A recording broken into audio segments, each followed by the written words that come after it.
Sir हो गया। Okay okay sir, thank you. Okay okay okay. Hello, good afternoon students.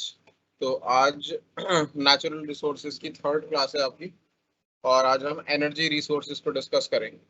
Start करने से पहले 5 मिनट के लिए मैं आपके क्वेश्चंस ले लेता हूँ, इतनी देर में दूसरे स्टूडेंट्स जो हैं वो भी ज्वाइन कर लेंगे अगर किसी को ज्वाइन करना है।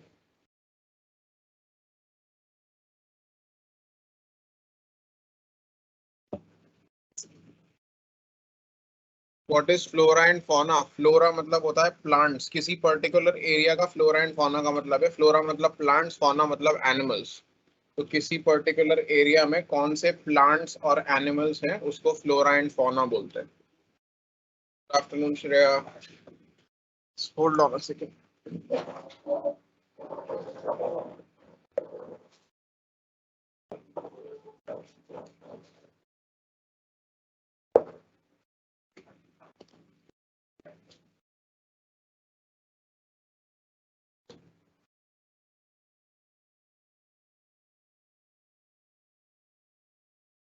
किसी को कोई भी क्वेश्चन है तो पोस्ट कर सकता है। I hope anonymous your query is answered. Flora and fauna are basically plants and animals in a particular area.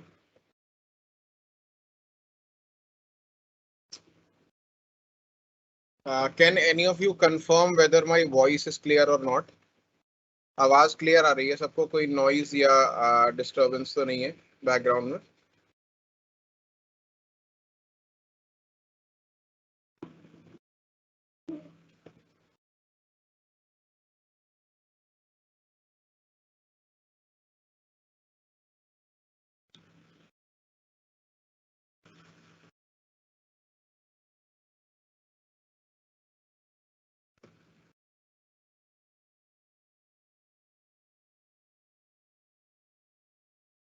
Okay Shreya, thank you.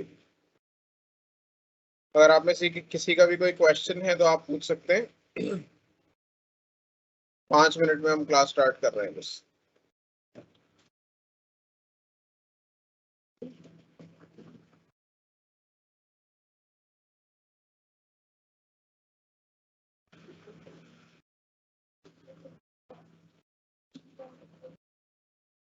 Thank you everyone.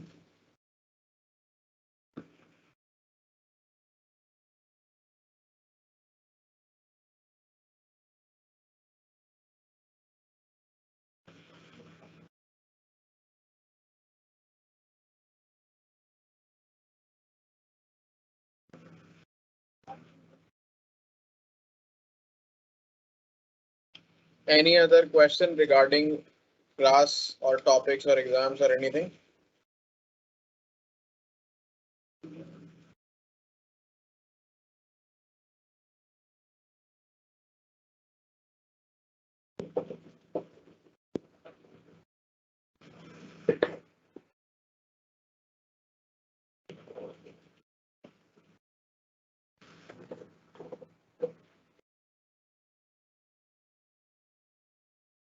कितना सिलेबस हो गया है हमारे? ये चल रहा है आपका बुक का। Let me just check. This is lesson number.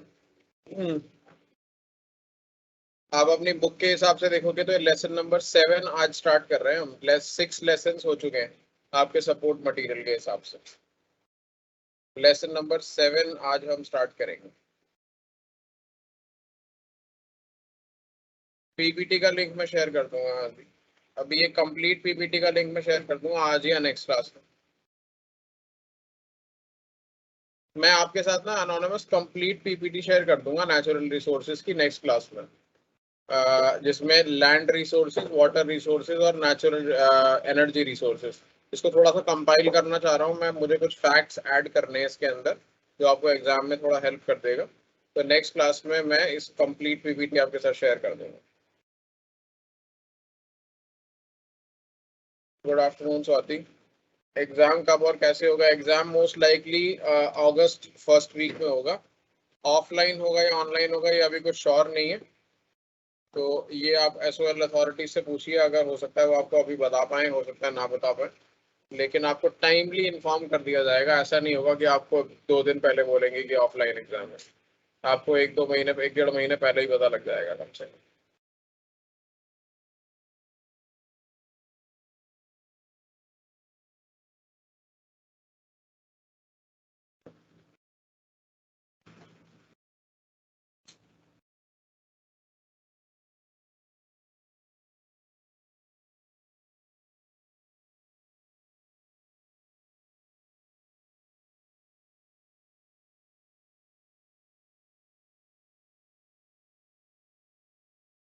तो किसी का कोई और क्वेश्चन है? ठीक है, तो मैं क्लास स्टार्ट कर देता हूँ, फिर थोड़ी देर बाद क्लास के मिडिल में हम एक क्वेश्चन आंसर राउंड कर लेंगे।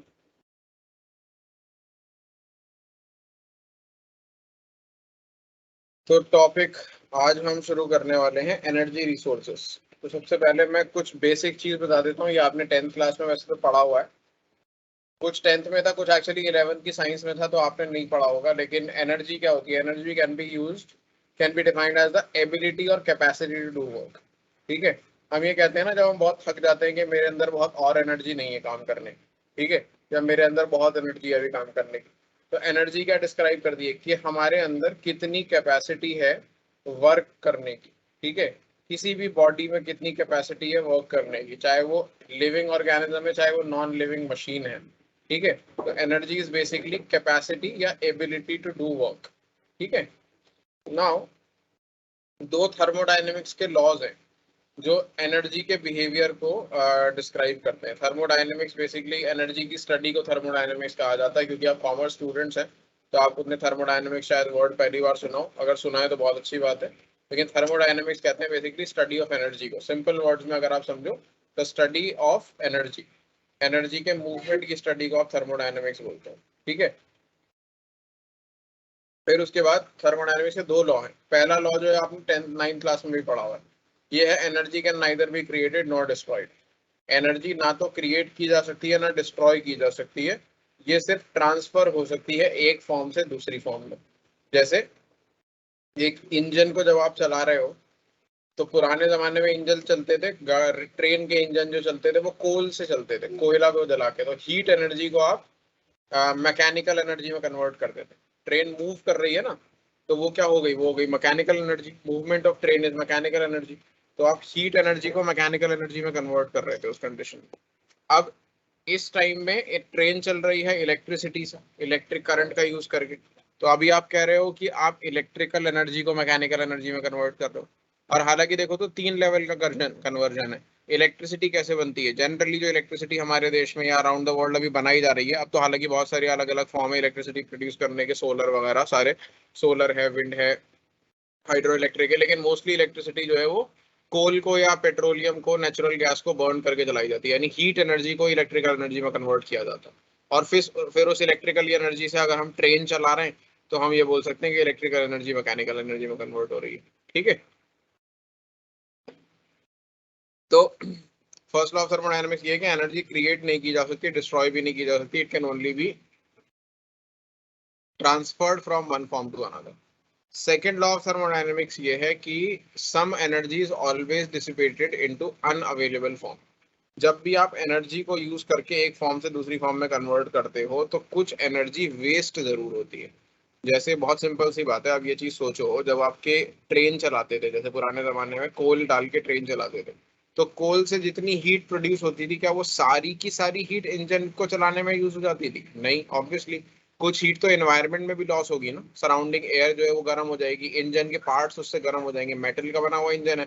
अब जो इंजन गर्म हो गया, उसके पार्ट जो गर्म हो गया, उससे थोड़ी ट्रेन चल रही है। ठीक है, ट्रेन तो स्टीम के गर्म होने से चलती थी। तो बेसिकली कोल को जलाने से जितनी हीट प्रोड्यूस होती थी, जितनी हीट एनर्जी प्रोड्यूस होती है, वो सारी एनर्जी तो ट्रेन वो कन्वर्ट नहीं होती ना मैकेनिकल एनर्जी में। सिमिलरली जैसे आपके घर में इलेक्ट्रिसिटी आती है, ठीक है, इलेक्ट्रिकल एनर्जी से आप लाइट जला रहे हो मान लो घर में, ठीक है, तो लाइट क्या है? लाइट एनर्जी है वो, ठीक। अब इलेक्ट्रिकल एनर्जी को आप लाइट एनर्जी में अगर कन्वर्ट कर रहे हो तो क्या वो भी 100% कन्वर्जन होता है? नहीं, आपको ये पता नहीं चलता। लेकिन जब इलेक्ट्रिसिटी ट्रांसफर होती है वायर से, तो वायर वो हीट होते हैं थोड़े से रेजिस्टेंस की वजह से। अगर याद हो 10th स्टैंडर्ड में आपने रेजिस्टेंस पढ़ा था, रेजिस्टेंस करंट के फ्लो को रोकता है, और जब वो रोकता है ना तो उससे हीट प्रोड्यूस होती है। तो आपकी इलेक्ट्रिसिटी जब आपके घर तक आ रही है, उस प्रोसेस के अंदर some amount of that electricity is lost in the form of heat while it is being transferred from the power station to your house, to your bulb or whatever. So there is no way that we can transfer an energy from one form to another without any loss. ठीक है, everywhere there is a loss. Solar energy, solar cell से जैसे हम electrical energy बनाते हैं, ठीक है, तो क्या सोलर एनर्जी जो सन की एनर्जी सोलर सेल पे पड़ रही है वो 100% कन्वर्ट हो जाती है इलेक्ट्रिकल एनर्जी में? Absolutely not. ठीक है, वो तो इनफैक्ट बहुत ही कम है। जो मैक्सिमम कैपेसिटी के सोलर सेल हम अचीव कर पाए वो 20 से 25% कैपेसिटी है। ठीक है, तो ये है सेकंड लॉ ऑफ थर्मोडायनेमिक्स। अब बात करते हैं सेकंड लॉ और फर्स्ट लॉ। ऑब्वियसली वो थोड़ा केमिस्ट्री का या फिजिक्स का आइडिया है आपको, फिर भी मैं थोड़ा सा समझाना चाह रहा था इस चीज को आगे के चैप्टर को समझने के लिए कि क्यों एनर्जी कंजर्वेशन इंपॉर्टेंट है और क्या क्या लिमिटेशन है। इसलिए मैंने फर्स्ट लॉ थर्मोडायनेमिक्स और सेकंड लॉ थर्मोडायनेमिक्स बताया। तो आपके एग्जाम पॉइंट ऑफ व्यू से वो इतना इंपॉर्टेंट नहीं है। ठीक है, अब अगर हम देखें ओवरऑल एनर्जी जो हमारी अर्थ पे है उसमें से 99.8% जो हमारी एनर्जी है वो सोलर रेडिएशन से आ रही है। ये उस सोलर की बात नहीं कर रहा मैं कि सोलर पैनल लगा के आप सोचो कि कहीं सर बोल रहे हैं कि 99.8% एनर्जी दुनिया में सोलर पैनल से बन रही है। ये सोलर पैनल वाली सोलर की बात नहीं कर रहा है। जितनी भी अर्थ पे डिफरेंट डिफरेंट चीजें बनी है, इनफैक्ट कोल और पेट्रोलियम भी जो है वो पहले क्या था। कोल और पेट्रोलियम हम जमीन के नीचे से निकालते हैं ना, बट कोल और पेट्रोलियम कैसे बना? I don't know how many of you know कि कोल और पेट्रोलियम कैसे बनता है, तो मैं बता देता हूँ ब्रीफली। कोल जो बनता है बेसिकली वो बनता है पुराने जमाने में जो नॉन वर्टिब्रेट वो सॉरी जो प्लांट्स थे ना बेसिकली, उनकी लकड़ी जब पुराने जमाने वो प्लांट्स मर जाते हैं वो गिरते हैं, उसके ऊपर मिट्टी जमा होती जाती है होती जाती है होती जाती है, उसके कंप्रेस होने से it takes millions of years. ठीक है, वो वुड कंप्रेस होते होते होते होते कोल में कन्वर्ट होती है। सिमिलरली ओशन में जो एनिमल्स हैं, ठीक है, समुद्र के नीचे जो एनिमल्स हैं, समुद्र सूख जाता है वो दब जाते हैं जमीन के नीचे और उनके कंप्रेस होते होते होते होते होते पेट्रोलियम बनता है। तो एनिमल्स जो थे पुराने मतलब मिलियंस ऑफ ईयर्स जो पहले एनिमल थे उनकी बॉडीज से पेट्रोलियम बना है। और जो मिलियंस ऑफ ईयर पहले ट्रीज थे बेसिकली प्लांट्स से उनकी बॉडीज के कंप्रेस होने से कोल बना है। और वो प्लांट्स और एनिमल्स किस एनर्जी पे सरवाइव करते होंगे? सोलर रेडिएशन पे। कैसे? सोलर रेडिएशन से प्लांट अपना फूड बनाते हैं, उस फूड को खा के एनिमल सरवाइव करते हैं। ठीक है, तो टेक्निकली अगर तुम देखो तो कोल और पेट्रोलियम भी सोलर एनर्जी है, ये सोलर रेडिएशन की वजह से ही बना है। ठीक है, तो अर्थ पे इसीलिए कहते हैं कि 99.8% एनर्जी जो है वो सोलर रेडिएशन से आ रही है। बाकी 2% ये जो 0.2% है आप बोलोगे फिर तो जब सारी चीज सोलर से बनी है तो बाकी बचा हुआ ये 99.8 क्यों है, 100 क्यों नहीं? तो बाकी बचा हुआ जो 0.2% है ना वो अर्थ की कोर से भी आ रहा है। हमारी जो अर्थ है उसकी कोर मॉल्टन है, लावा है, मॉल्टन लावा, पिघला हुआ एकदम लावा है। ठीक है, उसकी हीट को भी यूज करके हम एनर्जी का में कन्वर्ट कर सकते हैं। ठीक है, डिफरेंस इन टेम्परेचर जो है हमारी अर्थ की कोर में यानी कि डेप्थ में और सरफेस पर, उसको भी यूज करके हम एनर्जी में कन्वर्ट कर सकते हैं। तो 0.2% एनर्जी उस सोर्स से आती है जो कि सोलर रेडिएशन की वजह से नहीं है। ठीक है, तो I hope this is clear. अब ग्लोबल एनर्जी यूजेज जो है उसका वो दिखा रखा है कि किस पर्पस के लिए कितना परसेंट एनर्जी यूज कर रहे हैं हम दुनिया में, पूरी दुनिया में, इंडिया की बात नहीं कर रहे हैं स्पेसिफिकली, या पूरी दुनिया की बात की जा रही है कि पूरी दुनिया में कौन से पर्पस के लिए कितना परसेंट एनर्जी यूज हो रही है। तो आप देखोगे तो सबसे ज्यादा एनर्जी जो है वो इंडस्ट्रीज यूज कर रही है, 40%, सेकेंड नंबर पे आप देखोगे। उसके बाद आपका है डोमेस्टिक या कमर्शियल पर्पसेस के लिए, फिर है ट्रांसपोर्टेशन, और सबसे बाकी बचा हुआ एग्रीकल्चर और अदर इंडस्ट्रीज जो है वो 6% है। एग्रीकल्चर अगर देखो तो वाटर के हिसाब से agriculture is using the maximum amount of water. ठीक है, सबसे ज्यादा पानी जो वाटर रिसोर्स है वो एग्रीकल्चर यूज करता है, लेकिन इलेक्ट्रिक एनर्जी रिसोर्स के अंदर agriculture is not the top. It's actually the industries which are at the top while it comes to the use of energy। ठीक है, energy consumption. Now growing energy needs, तो जैसे जैसे development और growth हो रही है डिफरेंट डिफरेंट कंट्रीज की, डेवलपिंग नेशन डेवलप्ड नेशंस में कन्वर्ट हो रही हैं। ठीक है, इनको बहुत ज्यादा इलेक्ट्रिसिटी जनरेशन की और कंजम्पशन की नीड्स बढ़ती जा रही हैं। जैसे जैसे कंट्री डेवलप हो रही है वैसे वैसे अब आप देखोगे नॉर्मली कोई इंसान जिसके घर में नॉर्मली एक फैन था या लाइट थी वो पैसे कमाना शुरू करता है। इकोनॉमी डेवलप होगी अगर, ठीक है, किसी भी देश की, तो वहाँ का हर इंसान पैसे कमाना शुरू करेगा थोड़े थोड़े। ठीक है, थोड़े ज्यादा पैसे कमाएगा तो वो एयर कंडीशनर अफोर्ड कर पाएगा, बड़ा घर अफोर्ड कर पाएगा, ज्यादा फैंस अफोर्ड कर पाएगा, ज्यादा इलेक्ट्रिकल अप्लायंसेस अफोर्ड कर पाएगा, और उससे एनर्जी नीड्स बढ़ेंगी। तो जैसे जैसे कोई भी कंट्री डेवलप होती है तो उसकी एनर्जी नीड्स नेचुरली बढ़ती हैं, सिर्फ डोमेस्टिकली नहीं, इंडस्ट्रियली भी। अगर एक कंट्री इकोनॉमी डेवलप हो रही है इसका मतलब कैसे इकोनॉमी डेवलप होगी? इंडस्ट्रियल डेवलपमेंट से। इंडस्ट्रियल डेवलपमेंट होगा तो प्रोडक्शन ज्यादा बढ़ेगा, इंडस्ट्रियल डेवलपमेंट होगा तो उसके लिए इलेक्ट्रिसिटी की एनर्जी की नीड्स ज्यादा होंगी। ठीक है, तो जैसे जैसे कोई भी कंट्री डेवलप होती है उसकी एनर्जी नीड्स पैरेलल पड़ती है उसके साथ। ठीक है, अच्छा। तो ये एक्सपेक्टेड है कि ग्लोबल एनर्जी रीड्स जो है and कम से कम अगले 2.5 डेकेड्स तक, अगले 25 साल तक कम से कम ग्लोबल एनर्जी नीड्स हैं वो कॉन्टिन्यूसली राइज ही करती रहेंगी। ठीक है, जिस रेट पे राइज कर रही है उससे ज्यादा। अगर हमारी जो गवर्नमेंट है, ये वर्ल्ड की गवर्नमेंट्स हैं जितनी भी अलग अलग, वो अपनी इसी पॉलिसीज को फॉलो करती रहती हैं, तो उस हिसाब से world energy outlook reference scenario के हिसाब से जो एनर्जी नीड्स है वर्ल्ड की वो 50% हायर होंगी 2030 में देन टुडे। ठीक है, तो अगर हम मान लो 100 joules energy, for example 100 joule energy को यूज कर रहा है, तो वो 150 जूल यूज कर रहा होगा 2030 के अंदर। ठीक है, तो एनुअल ग्रोथ रेट जो है वो 1.6% का हो गया इसके अंदर, विच इज नॉट गुड। तो हमें अपनी जो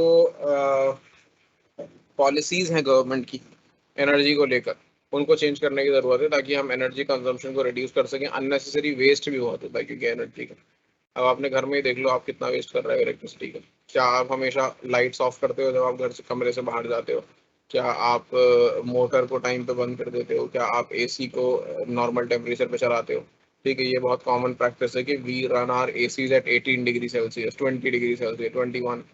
the ideal air conditioner temperature is 23 to 25 degree celsius. ये आपकी बॉडी के लिए भी हेल्दी होता है, एनवायरनमेंट के लिए भी बेटर है।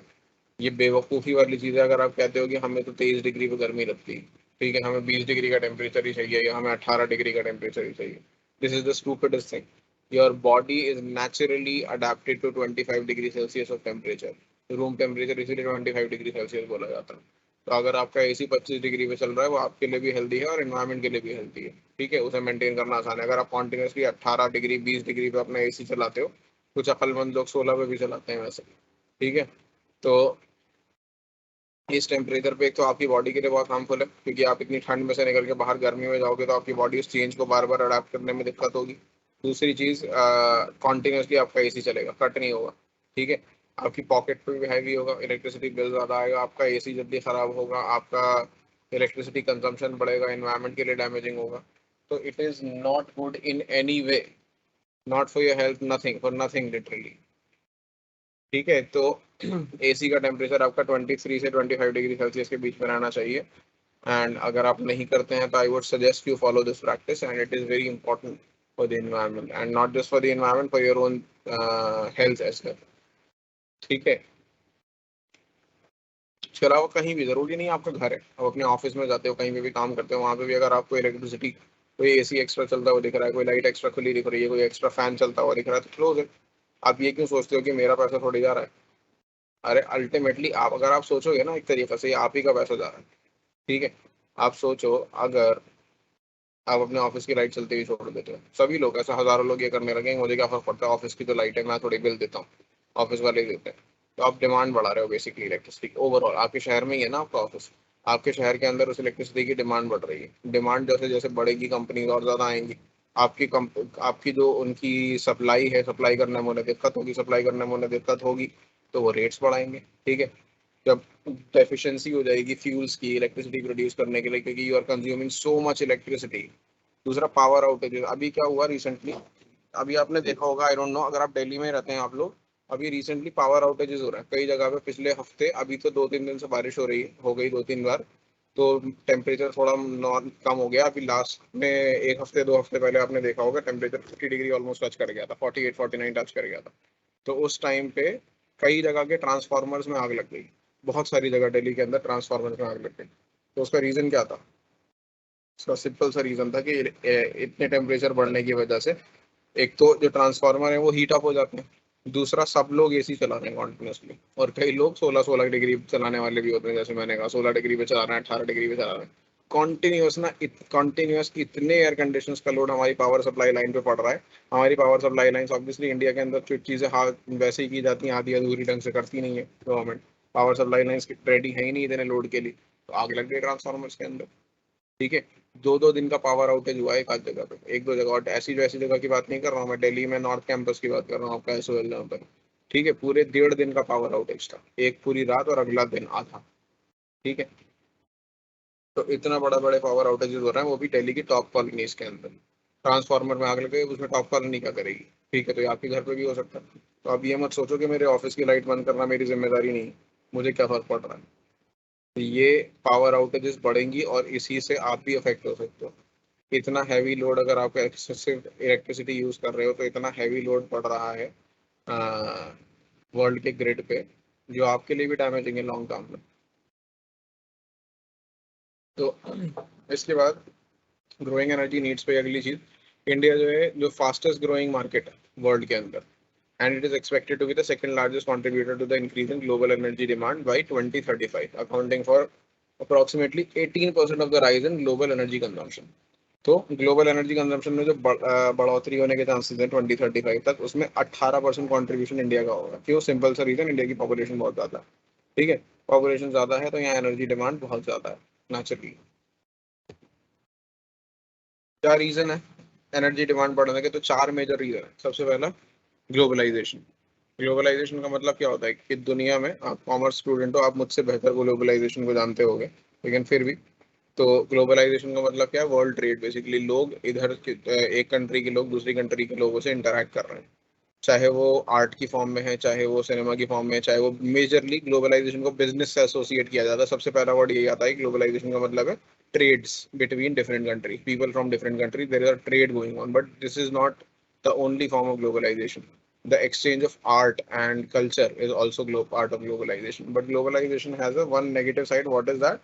Travel.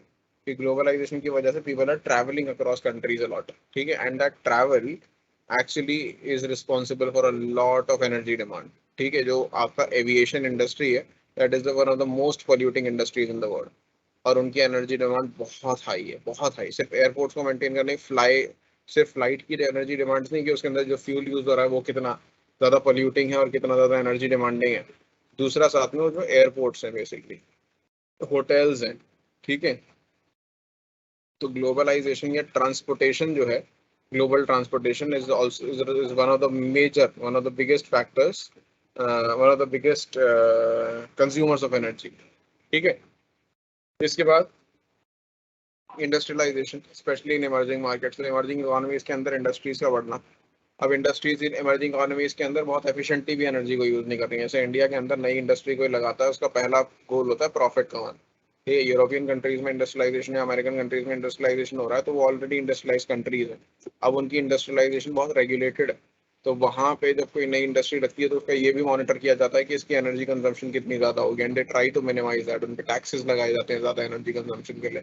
वहाँ एनर्जी बहुत महंगी है यूज करना, लेकिन इमर्जिंग मार्केट के अंदर गवर्नमेंट सपोर्ट करना चाहती है इंडस्ट्रियलाइजेशन को। तो उस को सपोर्ट करने के चक्कर में they provide very cheap energy and they do not regulate it very well. तो उसकी वजह से क्या होता है कि एनर्जी कंजम्पशन बहुत ज़्यादा, एक नॉर्मल इंडिया में जो एनर्जी यूज़ कर रही है एक छोटी सी इंडस्ट्री यूएस के अंदर, यूके के अंदर, उससे 10 गुना बड़ी इंडस्ट्री प्रॉब्ली उतनी एनर्जी यूज़ कर रही होती है, because they tend to use it very very efficiently. ठीक है, ज़्यादा सोफिस्टिकेटेड सिस्टम्स लगाएंगे क्योंकि उनका, उनके पास बाकी चीज़ें सॉर्टेड हैं। ठीक है, यहाँ पे पहला प्राइमरी गोल होता है इंडस्ट्री का कि कम से कम एक प्रॉफिटेबल इंडस्ट्री बना दें, फिर उसके बाद बाकी चीज़ें देखी जाएंगी कि उसको सस्टेनेबल बनाया जा सकता है या नहीं। ठीक है, हालांकि ये गलत अप्रोच है, लेकिन क्या कर सकते हैं, माइंडसेट चेंज होने में टाइम लगता है थोड़ा सा। पहले आपको इंडस्ट्री लगा रहा है, उसे पहली चीज़ बोल दोगे अगर ये कि तुम्हारा पहला गोल प्रॉफिट कमाना नहीं है, पहला गोल ये है कि इंडस्ट्री में एनर्जी नीड्स कम करो, हालांकि फ़ायदा उसी से उसका ही है, क्योंकि एनर्जी डिमांड कम होगी एनर्जी इंडस्ट्री की, तो उसका प्रॉफिटेबिलिटी बढ़ेगी। लेकिन ऑब्वियसली वो इंसान उस तरीके से नहीं सोचेगा। वो ये सोचेगा पहले मैं सबसे सस्ते रॉ मटेरियल कहाँ से दे सकता हूँ, सबसे सस्ते में प्रोडक्शन कैसे कर सकता हूँ, सबसे महंगे में अपना प्रोडक्ट बेच कैसे सकता हूँ। ठीक है, तो energy consumption would be somewhere way down the line in the list of priorities. ठीक है, सो increasing wealth specially in emerging market. तो ऑब्वियसली इंक्रीजिंग वेल्थ, अगर लोगों के पास पैसा आएगा तो वो ज़्यादा से ज़्यादा रिसोर्सेज यूज़ करेंगे, और वो रिसोर्सेज एनर्जी कंज्यूमिंग, जैसे मैंने कहा कि लोगों के पास ज़्यादा पैसा आएगा तो ज़्यादा एयर कंडीशनर्स लगेंगे, ज़्यादा लाइट्स लगेंगी, ज़्यादा बड़े घर होंगे। ठीक है, वो ज़्यादा ट्रैवल करेंगे। ठीक है, तो इस सभी चीज़ों की वजह से एनर्जी नीड्स बढ़ेंगी। Rapid growth of human population, तो ये तो शायद सबसे पहला पॉइंट होना चाहिए कि एनर्जी नीड्स का सबसे बड़ा जो कारण है वो है rapid growth of human population. अगर आप देखो तो हमारा ये चैप्टर ही है लास्ट में, ह्यूमन पॉपुलेशन ग्रोथ। तो सारे के सारे दुनिया के प्रॉब्लम्स का कारण eventually boils down to population growth. अगर हमारी पॉपुलेशन इतनी ज़्यादा ना हो तो हमारे आधे प्रॉब्लम तो ऐसे ही सॉल्व हो जाएंगे। ठीक है, अब जो है हमारी ये स्लाइड डिस्कस करने से पहले मैं कुछ क्वेश्चंस ले लेता हूँ, अगर किसी के कुछ क्वेश्चंस हैं, फिर उसके बाद हम आगे करेंगे। अगर किसी को कुछ पूछना है तो आप पूछ सकते हैं।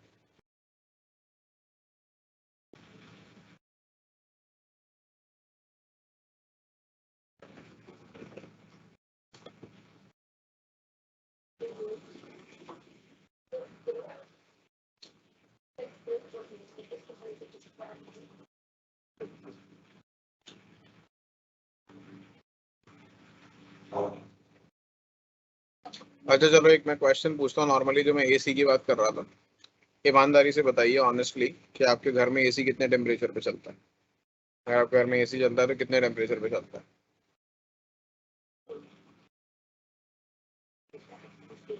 कोई दिखावा करने के लिए ना बताए, अगर आपके घर में चलता है एक्चुअली 25 डिग्री पे तो बहुत अच्छी बात है, 23 डिग्री 25 डिग्री पे। लेकिन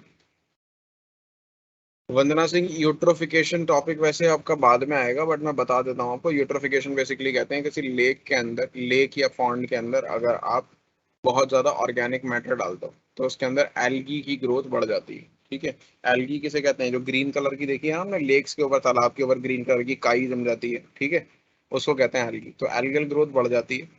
एल्गल ग्रोथ बढ़ने से क्या होता है, उसको वो ऑक्सीजन बहुत कंज्यूम करेगा।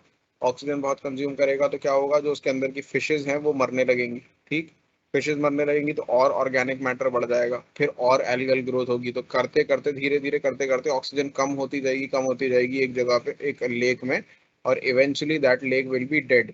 It will contain only algae. ठीक है, ये इतना डेंस प्लांट ग्रोथ हो जाएगा उसके अंदर कि वो लेक ही बेसिकली एक उसमें डंप में उसमें कन्वर्ट हो जाएगी। What do you call this, swamp में कन्वर्ट हो जाएगी। एंड स्वाम्प को ही इसी प्रोसेस को यूट्रोफिकेशन कहते हैं basically. Slow degradation of lake due to high nutrient content. ठीक है। सिद्धांत सिंह, श्रेया 24 23 24 पे चलता है, बहुत अच्छी बात है। सिद्धांत सिंह सर, सिद्धांत आनंद, सिद्धांत आनंद जी 17 पे, do you think 17 is okay? ठीक है, आपको अगर गर्मी ज्यादा लग रही है, आप सोच के देखिए 17 डिग्री पे चलाने का क्या सेंस बनता है। ठीक है, अब्दुल माजिद अभी गुप्ता ने बोला 26, एक्सेलेंट। अब्दुल माजिद 18। ठीक है, एनीथिंग बिलो, ऑनेस्टली, ठीक है, अगर आप मेरी बात को गलत मानना चाहते हैं आपकी मर्जी है बिल्कुल, लेकिन आप किसी भी साइंटिफिक पर्पज से सोचिए, anything below 23 is not sensible. ठीक है, अनलेस आप वहां पे कोई कपड़े रख रहे हो या कोई ऐसी खाने की चीज रख रहे हो जो सड़ जाएगी उससे ऊपर के टेम्परेचर में। रेफ्रिजरेटर में खुद क्यों बैठना चाहते हो आप? आपकी बॉडी जो है वो 23 से 25 डिग्री सेल्सियस के टेम्परेचर के लिए बनी है, एक्चुअली 23 से 30 डिग्री सेल्सियस के टेम्परेचर के बीच में रहने के लिए। तो आप जबरदस्ती अपनी बॉडी को 18 डिग्री 16 डिग्री 17 डिग्री पे क्यों रखना चाहते हो?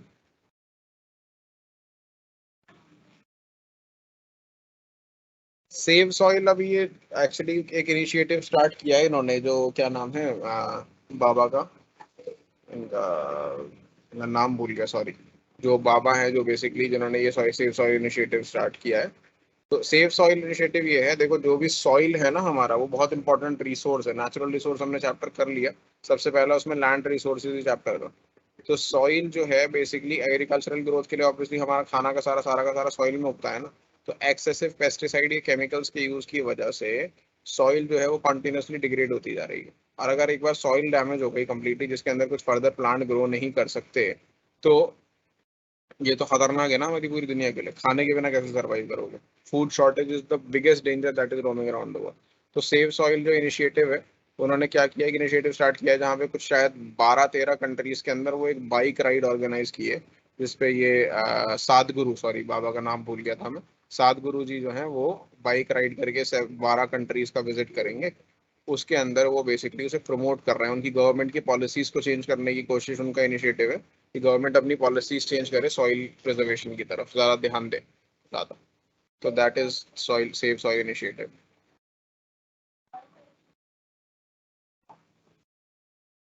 चेतना सिंह बहुत बढ़िया, अगर आपकी मम्मी आपको सुना देती है। मेरी मम्मी तो 26 डिग्री से नीचे नहीं करने देती है। आपकी तो फिर भी 25 कर दे रही है। बहुत बढ़िया निधि।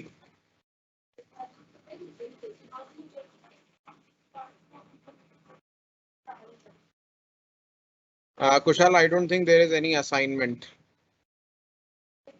Thank you Siddhant. हाँ सदगुरु, मैं नाम भूल गया था, पता नहीं क्यों भूल जाता हूँ। सदगुरु नाम है उनका, हाँ याद आ गया मुझे, थैंक यू।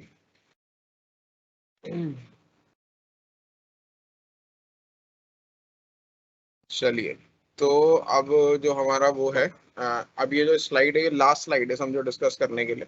ठीक है, मैं उसके साथ में आपको एक लास्ट में, अभी हमारे पास है 20 मिनट, मैं इसमें डिस्कस करता हूँ। फिर मैं लास्ट में आपको एक छोटा सा, जो लास्ट की हमारी केस स्टडी है नेशनल सोलर मिशन, तो उसमें मैं आपको एक वीडियो दिखाना चाहता हूँ थोड़ा सा डिस्कस करके। ठीक है, तो अभी इस स्लाइड को डिस्कस कर लेते हैं मेनली। ठीक है, तो सोर्सेज ऑफ एनर्जी क्या है,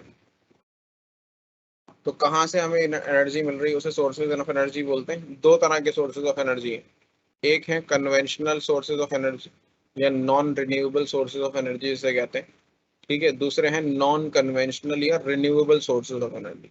तो कन्वेंशनल या नॉन रिन्यूएबल सोर्सेज वो हैं, या एग्जॉस्टेबल सोर्सेज भी ये सब बोला जाता है इन्हें, ऐसे सोर्सेज ऑफ एनर्जी जो लिमिटेड अमाउंट में हमारे पास प्रेजेंट है और खत्म हो जाएंगे अगर उन्हें एक्सेसिवली यूज किया जाए तो।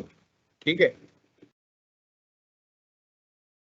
जैसे कि फॉसिल फ्यूल या न्यूक्लियर पावर। फॉसिल फ्यूल्स में क्या आ गया, कोल, पेट्रोलियम, नेचुरल गैस, ये सब फॉसिल फ्यूल में आ गया। अगर इसको एक्सेसिवली यूज किया हमने, प्रॉपरली यूज नहीं किया, तो ये खत्म हो जाएंगे टाइम के साथ। ठीक है, अगर जिस स्पीड से हम यूज कर रहे हैं ना, अगर उसी स्पीड से यूज करते रहे और हम नॉन कन्वेंशनल सोर्सेज की तरफ शिफ्ट नहीं हुए, तो in 100 to 200 years we will run out of fossil fuels completely. ठीक है, there will be no coal और नो पेट्रोलियम और no natural gas left in the world. Natural gas हालांकि कम एक्सप्लॉइट हुआ है अब तक, लेकिन कोल एंड पेट्रोलियम बहुत हो चुका है। We will run out of it. ठीक है, क्योंकि कॉन्टिन्यूसली ये बन भी रहा है। अगर हम इसे तरीके से कम कर दें इसका यूज, तो फिर ये खत्म नहीं होगा। जैसे जैसे हम यूज करते रहेंगे वैसे वैसे नया बनता भी रहेगा टाइम के साथ में। ठीक है,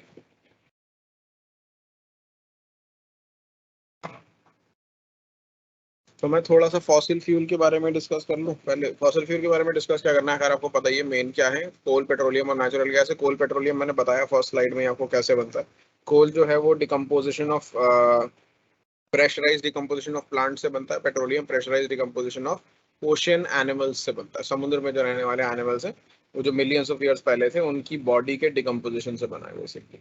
pressurise decomposition under high pressure, जब ऊपर से इतनी सारी सॉइल की लेयर्स इकट्ठी हो गई हैं, तो उस हाई प्रेशर डिकम्पोजिशन की वजह से फॉसिल फ्यूल्स, पेट्रोलियम बना। ठीक है, और कोल और पेट्रोलियम दोनों बने। ठीक, नेचुरल गैस भी उसी डिकम्पोजिशन में जो गैस बनती है, वो गैस ट्रैप हो जाती है कभी कभार अर्थ के नीचे, उसे नेचुरल गैस बोलते हैं आप। ठीक है, अच्छा इसके बाद न्यूक्लियर पावर, ये बड़ा इंपॉर्टेंट टॉपिक है भाई। ठीक है, आने वाले फ्यूचर के हिसाब से भी, आपके एग्जाम पॉइंट के हिसाब से भी, न्यूक्लियर पावर में ना, न्यूक्लियर पावर है क्या बेसिकली। तो न्यूक्लियर पावर जो है वो, जो फर्स्ट लॉ ऑफ थर्मोडायनेमिक्स था, energy can neither be created nor be destroyed, ये इस लॉ को वायलेट करती है।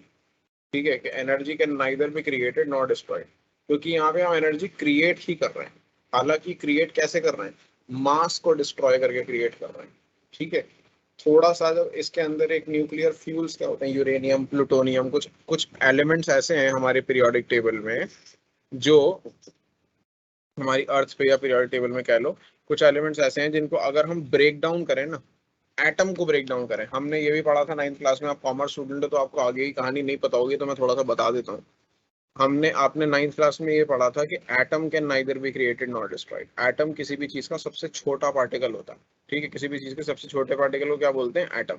ठीक है, तो एटम को तोड़ा नहीं जा सकता, लेकिन ये बात झूठ है। ठीक है, झूठ नहीं, आप पार्शियली ट्रू है। ठीक है, एटम को तोड़ा जा सकता है अगर उसमें बहुत ही फास्ट मूविंग कोई एक न्यूट्रॉन टकरा दिया जाए। एटम के अंदर तीन चीजें होती हैं, इलेक्ट्रॉन, प्रोटॉन, न्यूट्रॉन। एक न्यूट्रॉन अलग से निकालो और उस एटम पे बहुत तेजी से उसे टकरा दो, तो एटम के दो टुकड़े हो जाएंगे, दो तीन टुकड़े भी हो सकते हैं। ठीक है, उस टुकड़े होते हुए क्या होता है, कुछ न्यूट्रॉन निकलते हैं, और उस टुकड़े कर होने की वजह से ना बहुत ज्यादा एनर्जी रिलीज होती है। वो एनर्जी कहाँ से आती है, एटम का तोड़ने में थोड़ा सा मास जिल जाता है। ठीक है, ऐसे समझो, जैसे बहुत सिंपल सी चीज बताता हूँ, एक आपने पत्थर लिया बहुत बड़ा, ठीक है, उसको हथौड़े से मारा बहुत तेज, इतना तेज कि वो टूट जाए दो टुकड़ों में, ठीक है। अब दो टुकड़ों में जो टूटेगा उस टाइम पे हथौड़े के टकराने से उस पत्थर पे चिंगारी निकल सकती है थोड़ी सी, ठीक है। तो पत्थर जो टूटा और जो वो चिंगारी निकली ना, वो चिंगारी बेसिकली एनर्जी है, ऐसे ही समझ लो न्यूक्लियर पावर को। वो जो पत्थर का टुकड़ा था, वह चिंगारी कहाँ से आई? वो जो पत्थर था ना, उस पत्थर का बहुत थोड़ा सा मास डिस्ट्रॉय हो गया जो जल के चिंगारी में कन्वर्ट हुआ है, ठीक है। अब यहाँ बहुत कम एनर्जी निकलेगी। आप सोचोगे एक चिंगारी निकलने से क्या हो रहा है सर, उससे कौन सी हमारी बिजली घर चल जाएंगे या क्या हो जाएगा? तो न्यूक्लियर पावर में एक चिंगारी नहीं निकलती। वहां पे अगर एक सिंगल एटम भी डिस्ट्रॉय हो जाए ना, तो millions of tons of energy निकलती है। अब इसका एग्जांपल लेके बताता हूँ। 1 kg यूरेनियम को अगर आप डिस्ट्रॉय करो, वन के डिस्ट्रॉय पूरा डिस्ट्रॉय भी नहीं करना, 1 kg यूरेनियम का रिएक्शन अगर कराओगे, तो उससे 1 kg से इतनी एनर्जी निकलेगी जितनी 2500 kg कोल को जलाने से निकलती है। तो 1 kg of uranium is equivalent to 2500 kilograms of coal, ठीक है।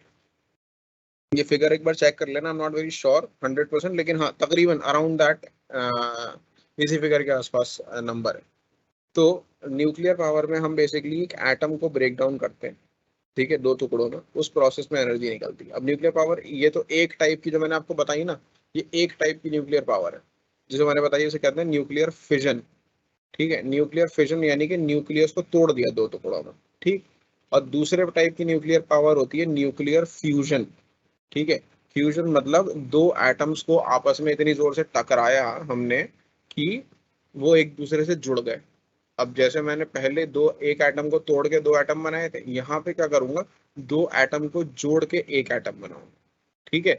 तो पहले वाले केस में हमें बड़े साइज के एटम लेने पड़ते हैं जो दो टुकड़ों में टूट सके, ठीक।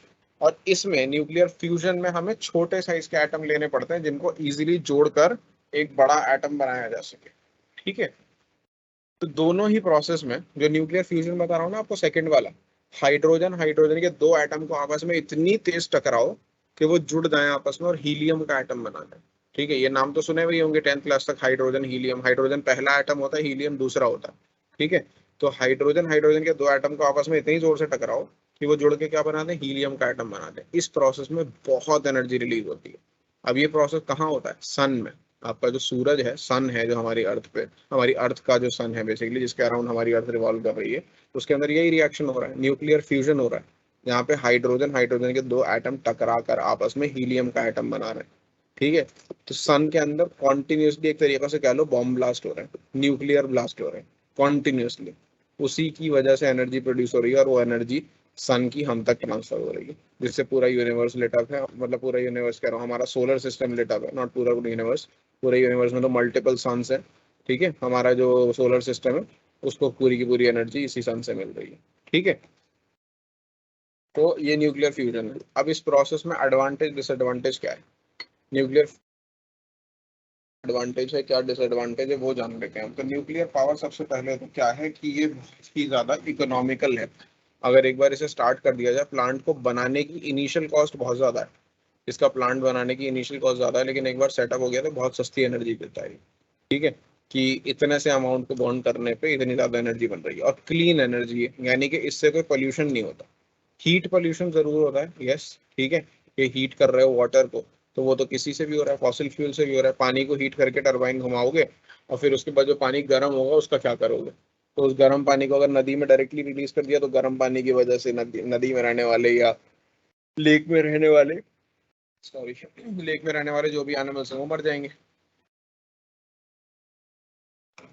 लेकिन अगर उस पानी को किसी तरीके से ये स्टोर कर लें थोड़े टाइम के लिए, जब तक वो ठंडा नहीं हो जाता, ठीक है, क्या करते हैं, क्या एक वो ये बहुत सिंपल सा तरीका होता है पानी को ठंडा करने का। क्या करते हैं, जो गर्म पानी आता है ना, उसको एक बड़ा सा पॉन्ड बना लेते हैं, वहाँ पे उस पॉन्ड के अंदर स्टोर कर देते हैं और उस पॉन्ड में फाउंटेन्स लगा देते हैं, ठीक है। पानी को हवा में उछालते हैं बस फाउंटेन्स से उसी पॉन्ड के अंदर। हवा में उछालने से क्या होता है, पानी ठंडा होता है। तो धीरे धीरे फाउंटेन्स की मदद से उस पूरे पानी को ठंडा कर दिया जाता है और फिर उसके बाद नदी में छोड़ दिया जाता है जब उसका टेम्परेचर नॉर्मलाइज हो जाता है तो, ठीक। इसके अलावा कोई पोल्यूशन नहीं करता। लेकिन अब दिक्कत क्या है, इससे पोल्यूशन डायरेक्टली तो रिलीज नहीं होता, लेकिन इससे जो वेस्ट बचता है ना, या लास्ट में स्पेंट न्यूक्लियर फ्यूल जिसे कहते हैं, तो फ्यूल जो इसके अंदर यूज किया न्यूक्लियर एनर्जी के लिए, उसका जो स्पेंट न्यूक्लियर फ्यूल है, स्पेंट न्यूक्लियर फ्यूल यानी कि एनर्जी निकालने के बाद जो बचा फ्यूल का वेस्ट, वो बहुत ही ज्यादा खतरनाक होता है, बहुत ही ज्यादा टॉक्सिक, ठीक है। अगर न्यूक्लियर स्पेंट फ्यूल का वेस्ट आपके कमरे में रख दिया जाए, ठीक है, कमरे में रख दिया जाए, आप उसको टच नहीं करना, आपको आपके कमरे के अंदर रख दिया, बस आप उस कमरे के अंदर हो, ठीक है, you don't have to touch it, you don't have to look at it, even if it is placed in a closed box, आपकी अलमारी के अंदर जाके रख कर आ जाए, अलमारी खोलो भी मत, बंद अलमारी में रख दो, मेटल की अलमारी में रख दो, ठीक है, तो भी आपको कैंसर हो जाएगा, ठीक है, you might even die in a few days, it is that dangerous, you don't have to go close to it, it can cross walls, अगर एक कमरे में रखा है और आप उसके बराबर वाले कमरे में रह रहे हो, आपकी पूरी बिल्डिंग को कैंसर हो जाएगा, आपके आस पड़ोसियों को कैंसर हो जाएगा, अगर आपकी घर के अंदर ही nuclear fuel, it can cross walls, जो इससे रेडिएशन निकलती है न्यूक्लियर वेस्ट से। तो there is one way to preserve it, उसे लेड की मोटी, लेड जो मटेरियल होता है उसके बनाए हुए कंटेनर्स के अंदर स्टोर करना पड़ता है, जिसको वो क्रॉस नहीं कर पाती उसकी रेडिएशन, ठीक है।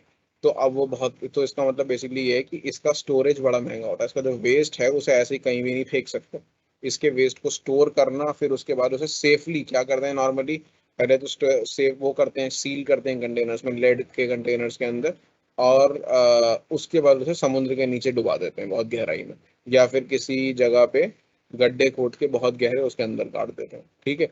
तो अब अगर ये न्यूक्लियर एनर्जी को हम बहुत ज़्यादा यूज़ करने लगे हैं, तो सबसे बड़ी प्रॉब्लम यही होती है कि भाई कहाँ डालेंगे इसका वेस्ट। अब मान लो मैं कह रहा हूँ कि यार दिल्ली में तो जगह नहीं है, ऐसा करते हैं नोएडा में बहुत जगह है, दिल्ली में पावर प्लांट लगा देते हैं, nuclear power plant, Noida, Delhi में तो लगा नहीं सकते, नोएडा में लगा देते हैं, और इसका वेस्ट वही डम सेक्टर 16 में, सेक्टर 17 में, सेक्टर 18 में, सेक्टर 60 में, कहीं पे भी जहाँ पे हमें लगा कि यहाँ ज़रा खाली लैंड है, यहाँ डंप कर लेंगे। अब क्या होगा, सेक्टर 18 में कुछ तो लोग रहते ही है ना, ये सॉरी सेक्टर 18 तो चलो कोई कोई भी ऐसी जगह, मैं तो ऐसे ही नाम ले रहा हूँ बस, ठीक है, कोई रहता है तो बुरा मत मानना, मैं तो ऐसे ही नाम ले रहा हूँ, कोई भी ऐसा सेक्टर जहाँ पे कम लोग रहते हैं, हम सोचे वहां डंप कर देंगे इसके वेस्ट को, वहां पे गड्ढा खोद के प्रॉपरली करेंगे, लेकिन कोई भी क्या क्या सोचेगा, आपके आपके दिमाग में कंसर्न आएगा, यार इतना सेफ, कितना ही सेफली डंप कर लेंगे, अगर कंटेनर फट गया किसी वजह से, अर्थक्वेक आ गया उसकी वजह से लीक हो गया, और मैं तो यहाँ रहता हूँ, ठीक है, तो आप सोचो कि वहाँ कुछ तो लोग रहते हैं ना, चाहे कम रहते हैं, तो कोई भी नहीं चाहेगा कि हमारे एरिया के अंदर न्यूक्लियर वेस्ट डंपिंग फैसिलिटी बनाई जाए, और इंसान हर जगह रहते ही है कहीं ना कहीं, ठीक है। The only place to dump is under ocean, under ocean भी फिर डैमेज डेंजरस है, ठीक है, कि वहां पे भी अलग कंसर्न है, एक तो वहां पे डंप करना बहुत महंगा पड़ेगा, दूसरा उसके अंदर भी अगर अर्थक्वेक आ गया, कुछ आ गया किसी वजह से, और फिर ये जो कंटेनर जिनमें डाल के तुम डंप कर रहे हो अंडर ओशन, ये कंटेनर की भी तो कुछ लाइफ होगी ना, ये अब से 100 साल बाद, 200, 300, 400 साल बाद डिग्रेड होगा, तो फिर उन लोगों को जाके समुद्र के नीचे से वापस निकालना पड़ेगा इन कंटेनर्स को, ताकि नए कंटेनर में पैक कर सकें अब इस वेस्ट को, क्योंकि अच्छा वेस्ट की भी लाइफ आप सोचोगे क्या वेस्ट ही खत्म नहीं होगा सर, नहीं नहीं, 24,000 साल, 24,000 years it takes for that waste to become non toxic, ठीक है, तो इट इज दैट डेंजरस। इस पे एक डॉक्यूमेंट्री है, डॉक्यूमेंट्री का एक मूवी फिल्म थी, मैं आपको दिखाता हूँ, चरनोबिल के नाम से आया था, एक शो आया था HBO पे एक्चुअली, ठीक है, लेट मी शो यू, ये देखना आप लोग, ये बहुत इंटरेस्टिंग शो है।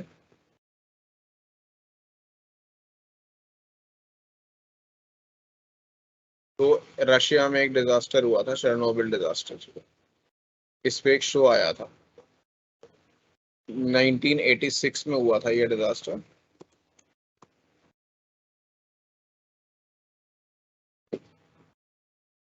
तो एक HBO पे एक शो है, वो देखना, मैं इसका नाम टाइप करता हूँ आपको दिखाता हूँ। तो ये शो आप देखना, बहुत इंटरेस्टिंग, 2 सीजन का शायद कुछ इसमें एपिसोड्स हैं, I am seeing it right now, इसमें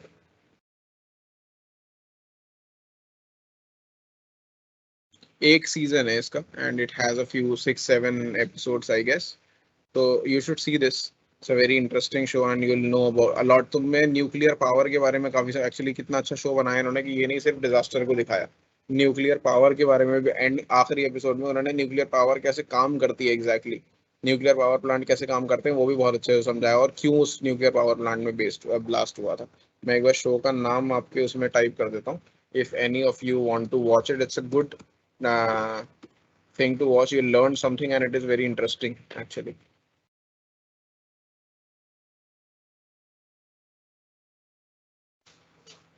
सेकंड फिर आपके नॉन कन्वेंशनल या रिन्यूएबल या इन एग्जॉस्टेबल सोर्सेज ऑफ एनर्जी आ जाते हैं, ठीक है।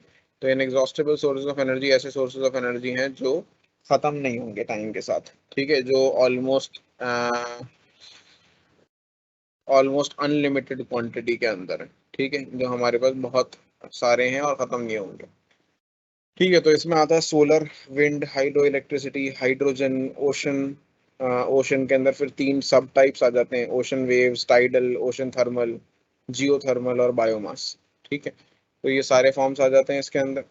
अब सोलर तो आप सबको पता है कैसे यूज हो रहा है, सोलर एनर्जी का डायरेक्टली सोलर फोटोवोल्टाइक सेल्स जिन्हें कहते हैं, सोलर पैनल्स आजकल बहुत फेमस हो रहे हैं, इनको यूज करके बनाया जा सकता है। तो यहाँ पे बेसिकली सोलर एनर्जी को यूज करके इलेक्ट्रॉन्स को मूव करते हैं, सेमीकंडक्टर मटेरियल लगा होता है, ठीक है, उसको यूज करके इलेक्ट्रिकल एनर्जी कन्वर्ट की जाती है। तो इसका एडवांटेज यही है कि ये तो सबसे अच्छी बात, ये कहीं पे भी इंस्टॉल, ये सबसे पहले तो ये फ्री की एनर्जी है।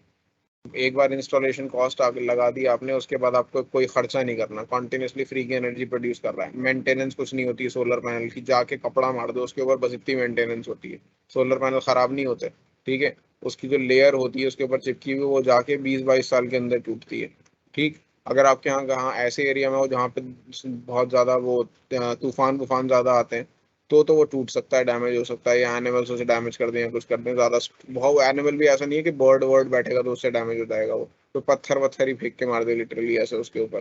ठीक है, जब बड़े एनिमल्स हैं, बंदर तोड़ रहे हैं, बहुत नालायक जानवर है, वो तोड़ दे तो बात अलग है, लेकिन सोलर पैनल्स अदरवाइज बहुत मजबूत होते हैं, बंदर भी इतनी आसानी से तोड़ नहीं सकते उसको। तो इनके अंदर कोई मेंटेनेंस कॉस्ट नहीं है। दूसरा, ये किसी भी रिमोट एरियाज में अप्लाई किए जा सकते हैं, जरूरी नहीं है इसके लिए पावर लाइन डालने की जरूरत नहीं होती है, इंडिविजुअल सेटअप है। आप किसी गांव जंगल के बीच में जाके जमीन खरीद लो, वहां पे सोलर पैनल लगा के इलेक्ट्रिसिटी बना सकते हो, कोई जरूरत नहीं है कि वहां पे इलेक्ट्रिसिटी की सप्लाई लाइन आती है नहीं आती।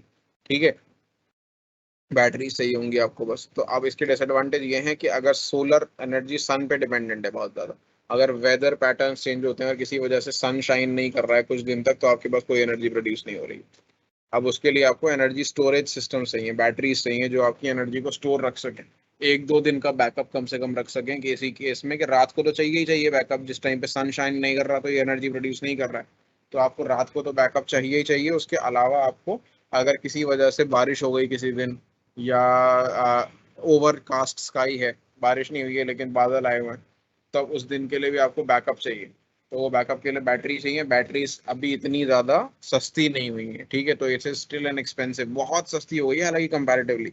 आपको एक एग्जांपल देता हूँ, जैसे सोलर एनर्जी की कॉस्ट 2002 के अंदर 80 रुपीज पर यूनिट, क्या सॉरी उल्टा बोल रहा हूँ, 18 रुपीज पर यूनिट पड़ती थी, बहुत ज्यादा बोल दिया मैंने, 18 रुपीज पर यूनिट पड़ता था सोलर एनर्जी का कॉस्ट 2002 में। ठीक है, और आज सोलर एनर्जी का कॉस्ट जो है वो हार्डली 1.5 रुपीज पर यूनिट पड़ रहा है। ठीक है, तो आप देख लो, नियरली 9 to 10 टाइम्स का रिडक्शन है इजीली। तो लेकिन उसके बावजूद बैटरीज को, इसका जो मेन इंस्टॉलेशन कॉस्ट है ना, वो थोड़ा सा महंगा पड़ता है अभी भी। ठीक है, अनरिलायबल है, महंगा कॉस्ट है, ये दो इसके मेजर डिसएडवांटेजेस हैं अभी भी। और स्टोरेज एक बड़ी प्रॉब्लम है। ठीक है, और फिर तीसरा ये भी है कि इसका जो मटेरियल है सिलिकॉन, वो इजीली हर जगह अवेलेबल नहीं है, तो मटेरियल का भी प्रॉब्लम है। फिर है विंड एनर्जी। विंड एनर्जी जो है, large wind farms, wind mills का यूज करके बनाई जाती है। तो ये जनरली इसका जो एडवांटेज वही है जो सोलर के एडवांटेज है। ठीक है, कि ये free energy, almost initial cost के बाद और कोई पेमेंट नहीं करनी है। इसको भी इंडिविजुअली इंस्टॉल किया जा सकता है, पावर सप्लाई लाइन नहीं चाहिए। लेकिन इसके डिसएडवांटेज भी ऐसे ही है कि ये विंड पे डिपेंडेंट है, अगर विंड नहीं होगी तो विंड एनर्जी प्रोड्यूस नहीं होगी, बड़े बड़े इंस्टॉलेशन कॉस्ट हैं। फिर उसके बाद इसका मेंटेनेंस कॉस्ट बहुत हाई है। ठीक है, फिर ये बड़े बड़े विंड टर्बाइंस जो हैं वो सेल फोन सिग्नल्स को डिस्टर्ब कर सकते हैं, बर्ड्स जो होते हैं ये, वो बहुत सारे इनसे टकरा के मर जाते हैं। ठीक है, लेकिन हालांकि इसकी प्रॉब्लम को सॉल्व कर दिया गया है। वो क्या करते हैं, जो विंड टरबाइन रोटेट कर रहा है ना, बर्ड्स को दिखता नहीं है कई बार, क्योंकि बर्ड्स का विजन उतना अच्छा नहीं होता, वो अपने अदर सेंसेस पे लाई करते हैं। तो क्या होता है कि वो तीन जैसे ब्लेड है विंड टरबाइन में, एक ब्लेड को ब्लैक पेंट कर दो, बाकी दो को व्हाइट पेंट कर दो, तो उससे कुछ इस तरह का पैटर्न बन जाता है, या वे घूमते हैं कि बर्ड्स को वो दिख जाता है easily, and they tend to avoid it. Bird ये चीज करके देख चुके हैं अप्लाई, और बर्ड डेथ्स बहुत ज्यादा घट गई, बहुत ज्यादा, ना के बराबर हो गई थी इसकी वजह से। तो ये प्रॉब्लम तो काफी हद तक ये सॉल्व कर चुके हैं। ठीक है, लेकिन फिर भी विंड एनर्जी के लिए ये कुछ डिसएडवांटेजेस हैं। फिर ऐसी हाइड्रो इलेक्ट्रिसिटी है, हाइड्रो इलेक्ट्रिसिटी क्या होती है, डैम जो होते हैं, डैम प्रोजेक्ट्स। तो नदी के पानी को रोक दिया जाता है किसी जगह पे, और नदी के पानी को रोक कर उसको फिर एक साथ रिलीज किया जाता है डैम्स के अंदर, और उससे इलेक्ट्रिसिटी प्रोड्यूस की जाती है। तो इसके एडवांटेज यही है कि क्लीन एनर्जी है, लेकिन ये कम्प्लीटली क्लीन नहीं है, क्योंकि डैम जब नदी के पानी को किसी एक जगह पे रोका जाता है तो उससे मीथेन गैस रिलीज होती है, जो कि ग्रीन हाउस गैस है। तो बर्न करके कार्बन डाइऑक्साइड रिलीज नहीं कर रहा है, लेकिन उससे भी ज्यादा, कई ज्यादा 20 गुना ज्यादा टॉक्सिक, ज्यादा ग्लोबल वार्मिंग पोटेंशियल वाली गैस रिलीज कर रहा है। मीथेन CO2 से 20 गुना ज्यादा पोटेंट है ग्लोबल वार्मिंग कॉज करने में। तो हाइड्रो इलेक्ट्रिसिटी जो है बाकी पोल्यूशन के केस में, कि सल्फर की कोई पोल्यूटेंट रिलीज नहीं कर रही है, नाइट्रोजन ऑक्साइड्स रिलीज नहीं कर रही है, कोई और टॉक्सिक पोल्यूटेंट यूज नहीं कर रही है, बट मीथेन स्टिल रिलीज करती है। और दूसरा, डैम बनाने के अंदर जो बहुत सारे लॉसेज हैं, जो मैंने पहले भी डिस्कस किए हैं, तो वो डैम के क्या डिसएडवांटेजेस हैं वो आप पढ़ सकते हो पहले के लेक्चर्स में। फिर हाइड्रोजन है, hydrogen is a very clean fuel. ये काफी अच्छा फ्यूल है। बस इसमें यही है कि इसका initial cost of production high है, कि हाइड्रोजन नॉर्मली वाटर का इलेक्ट्रोलिसिस, वाटर को ब्रेक डाउन करके बनाया जाता है, कि हाइड्रोजन को कंबशन करने से वाटर बनता है, तो बेसिकली इसका वेस्ट है वाटर। ठीक है, स्टीम निकलती है इसमें से। उस क्लीन वाटर को आप, जिसका वेस्ट निकल रहा है, उसको इकट्ठा करके पीने के लिए यूज कर सकते हो। ठीक है, और कामों के लिए, मतलब इट्स बेसिकली प्योर वाटर जो इसमें से वेस्ट निकल रहा है। बस इसका डिसएडवांटेज यही है कि इसको प्रोड्यूस करना अभी तक उतना सस्ता नहीं हुआ। ठीक है, और ट्रांसपोर्ट करना भी, क्योंकि हाइड्रोजन हाईली कंबस्टेबल गैस है, बहुत जल्दी आग पकड़ लेती है। ठीक है, तो इसको ट्रांसपोर्ट करना और इसको प्रोड्यूस करना अभी उतना सस्ता नहीं। फिर है ओशन। ओशन से तीन तरीके की energy, ocean waves. Ocean waves के रास्ते में अगर आप टरबाइन लगा दो तो उसको ओशन वेव्स रोटेट कर सकती हैं। टाइडल एनर्जी भी बेसिकली ऐसे ही काम करती है। क्या करती है, ऊपर नीचे टाइड हाई टाइड और लो टाइड की मदद से एनर्जी प्रोड्यूस करती है। ओशन थर्मल एनर्जी जो है समुद्र के टेम्परेचर वेरिएशन का फायदा उठाती है, कि सरफेस का टेम्परेचर हाई है और जैसे जैसे डीप में जाओगे ओशन टेम्परेचर घटता चला जाएगा। तो वो जो डिफरेंस इन टेम्परेचर है उसको यूज करके ये लिक्विड को हीट और कूल करती है, जिसकी मदद से एनर्जी प्रोड्यूस की जाती है। जियोथर्मल एनर्जी जो है जमीन के नीचे क्या टेम्परेचर यूज करके, डीप अंडरग्राउंड जो हमारा हॉट लावा है या कुछ है, उसकी एनर्जी को यूज करके इलेक्ट्रिसिटी प्रोड्यूस करना। और बायोमास क्या है, बायोमास है वेस्ट फूड या वेस्ट प्लांट्स या डेड एनिमल्स की बॉडी को, डेड प्लांट्स या डेड एनिमल्स की बॉडी को यूज करके एनर्जी प्रोड्यूस करना, ये बायोमास एनर्जी हो जाएगी। ठीक है, तो इससे पहले एक लास्ट केस स्टडी है, क्लास में टाइम थोड़ा कम बचा है, मैं दिखाना चाहता हूँ आपको, ये बहुत इंपॉर्टेंट है। नेशनल सोलर मिशन एक केस स्टडी है आपके इसमें सब्जेक्ट, आपके सिलेबस में, कि नेशनल सोलर मिशन बेसिकली है क्या, मैं थोड़ा सा ब्रीफ दे देता हूँ। इंडिया ने एक मिशन लॉन्च किया था कि इंडिया में सोलर एनर्जी के यूज को बढ़ावा देने के लिए। ठीक है, तो इसके चलते इंडिया में सबसे बड़ा, दुनिया का सबसे बड़ा solar power plant, solar park भी बना दिया गया ऑलरेडी तमिलनाडु के अंदर। ठीक है, तो India is actually leading in one of the leading countries in solar energy production. ठीक है, तो this is a very good sign for India, और हमारे पास दुनिया का सबसे बड़ा सोलर पावर प्लांट है, which is a good thing. और सोलर प्रोडक्शन बढ़ता जा रहा है, जैसे जैसे आप देख रहे हो इसके अंदर। इंडिया में स्पेशली राजस्थान और तमिलनाडु के अंदर काफी ज्यादा है, बाकी दिल्ली के अंदर भी इम्प्रूव हो रहा है। तो मैं एक बार नेशनल सोलर मिशन पे आपको एक डॉक्यूमेंट्री दिखाना चाहता हूँ, वो आप देखिए। मैं 1 मिनट लोड कर देता हूँ, छोटा सा क्लिप 5-10 मिनट का, ताकि नेशनल सोलर मिशन के बारे में आपको थोड़ी सी नॉलेज हो जाए, क्योंकि इस पे केस स्टडी आएगी आपके एग्जाम में।